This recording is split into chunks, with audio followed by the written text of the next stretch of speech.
இந்த முருக தரிசனம் அப்படிங்கிற நிகழ்ச்சியில் முருகப்பெருமானுடைய புகழை போற்றக்கூடிய ஒரு இலக்கியத்தை பற்றி நம்ம பார்க்க போகிறோம். இன்றைக்கு திரும்பும் திசையெல்லாம் ஒரு பாட்டு இசைக்கப்படுகிறது அப்படின்னா அது திருப்புகழ்.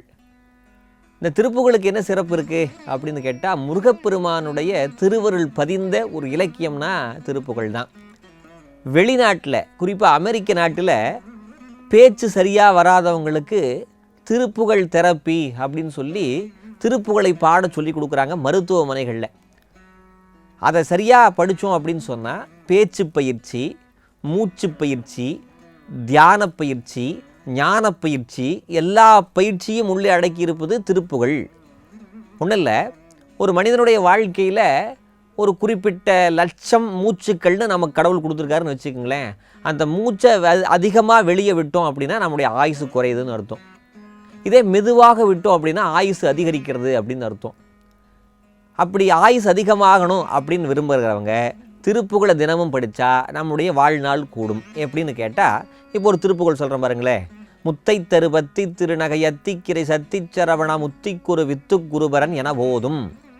நான் முத்தை தெருவில் தொடங்கி என ஓதும் முடிகிற வரைக்கும் ஒரு மூச்சும் கூட வெளியே விடலை.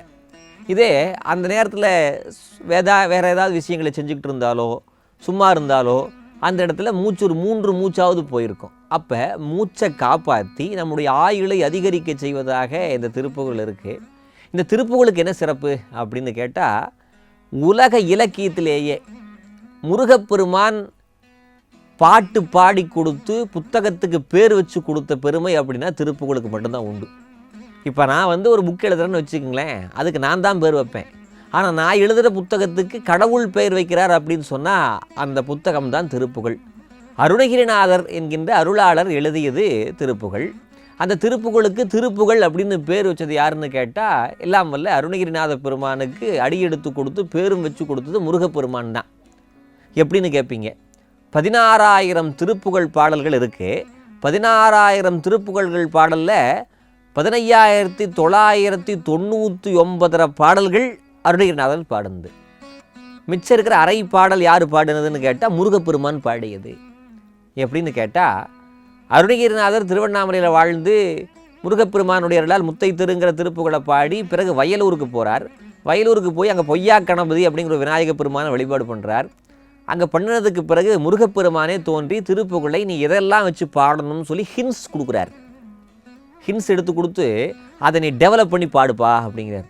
அந்த பாட்டு இப்போ நான் சொல்கிறேன் பாருங்களேன். பக்கரை விசித்திரமணி பொற்கலனை இட்டநடை பக்ஷியனும் உக்ரதுர கமுனீப பக்குவ மலர்த்துடைய மக்குவடு பட்டொழிய பட்டுருவ விட்டல்கை வடிவேலும் திக்கது மதிக்க ஒரு குக்குடமும் இரட்சைதரு சிற்றடியும் முற்றிய பன்னிருதோடும் செய்ப்பதியும் வைத்து உயர் திருப்புகழ் விருப்பமொடு செப்பு அப்படின்னு முருகப்பெருமான் பாடினார்.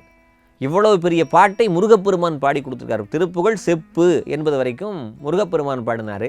அதுக்கப்புறம் செப்ப எனக்கு அருள்கை மறவேனே அப்படின்னு தொடங்கி அருணகிரிநாத பெருமான் பாடினார். என்ன ஹின்ஸ் கொடுத்தாரு அப்படின்னு கேட்டால், அருணகிரி என்னவற்றையெல்லாம் நீ வச்சு பாடணும் அப்படின்னா, என்னுடைய மயிலை வச்சுக்கோ, சேவல் கொடியை வச்சுக்கோ, என்னுடைய சின்ன பாதங்களை வச்சுக்கோ, 12 தோள்களை வச்சுக்கோ, என்னுடைய 6 முகங்களை வச்சுக்கோ.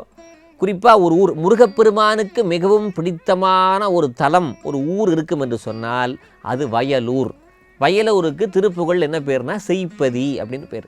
அந்த செய்ப்பதியும் வச்சு பாடுப்பா அப்படின்னு சொன்னதற்கு பிறகு இந்த முத்தை தரு அப்படிங்கிற திருப்புகழுக்கு அடுத்து வரக்கூடிய எல்லா திருப்புகள்லையும் ஒன்றும் முருகப்பெருமானுடைய அந்த மயில் வாகனம் இருக்கும், அல்லது சேவல் குடி இருக்கும், அவர் கழுத்தில் அணிந்திருக்கக்கூடிய கடம்ப மலர் மாலை இருக்கும், அல்லது அவருடைய பாதம் இருக்கும், அல்லது அவருடைய வேல் இருக்கும். இப்படியாக முருகப்பெருமான் கொடுத்த ஹின்ஸை வச்சு டெவலப் பண்ணது தான் திருப்புகழ்.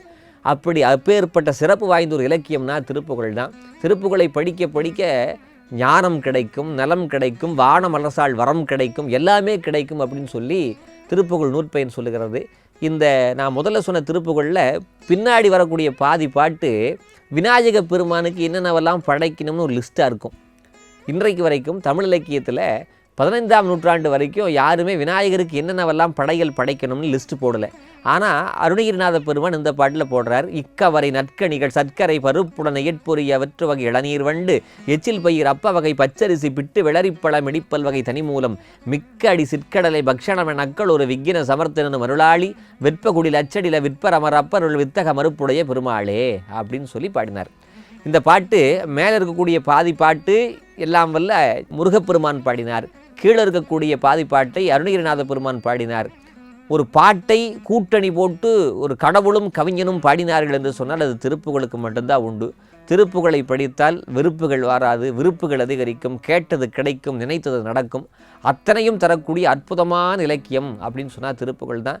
என் மீது நீ பாடக்கூடிய இலக்கியத்திற்கு திருப்புகழ் நான் பேர் வைக்கிறேன், நீ பாடு என்று சொன்னதற்கு பிறகு அருணகிரிநாத பெருமான் 16,000 பாடல்களை பாடினார். திருப்புகழைப் போல சிறந்த நூல் கிடையாது. திருப்புகழ் படிச்சிங்கன்னா இன்னொருத்தர்கிட்ட போய் கை கட்டி சேவகம் பண்ணக்கூடிய செய்கை வராது. முருகப்பெருமானே எல்லாத்தையும் கொடுத்துருவார். அதை திருப்புகழுடைய 100,000ங்கிற ஒரு பாட்டு சொல்லுகிறது. திருப்புகழ் படிக்கும் அவர் சிந்தை வலுவாலே, ஒருத்தரை மதிப்பதில்லை உந்தனருளாலே, பொறுப்புக மிகப்பொருது வென்றுமையில் மீதே, தரித்தொரு திருத்தணியில் நின்ற பெருமாளே அப்படின்னு சொல்றார். திருப்புகழை படிச்சிங்கன்னா இன்னொருத்தர் கை கட்டி காக்கா பிடிக்கிறேன் அதில் எதுவுமே வேண்டாம். எல்லாவற்றையும், செல்வம் வேண்டுமா செல்வத்தை கொடுப்பார், கல்வி வேண்டுமா கல்வியை கொடுப்பார், வீரம் வேண்டுமா வீரத்தை கொடுப்பார், அத்தனையும் முருகப்பெருமான் தருவார். எதை செய்தால் தருவார் அப்படின்னு கேட்டால் திருப்புகழை படித்தால் எல்லாவற்றையும் முருகப்பெருமான் தந்தே தீருவார். அதற்கு திருப்புகழ் மிகப்பெரிய சான்று. திருப்புகழின் மூலமாக வாழ்க்கையிலே மேலே மேலே சென்று உச்சத்திற்கு போனவர்கள் எத்தனையோ பேர் இருக்கிறார்கள். அனுதினமும் முருகப்பெருமான் அதை செய்து கொண்டுதான் இருக்கிறார் முருகபக்தருடைய வாழ்க்கையிலே என்று சொன்னால் அதை ஏற்றுக்கொள்ள வேண்டும். அடுத்த நிகழ்ச்சியிலே சந்திப்போம். நன்றி, வணக்கம்.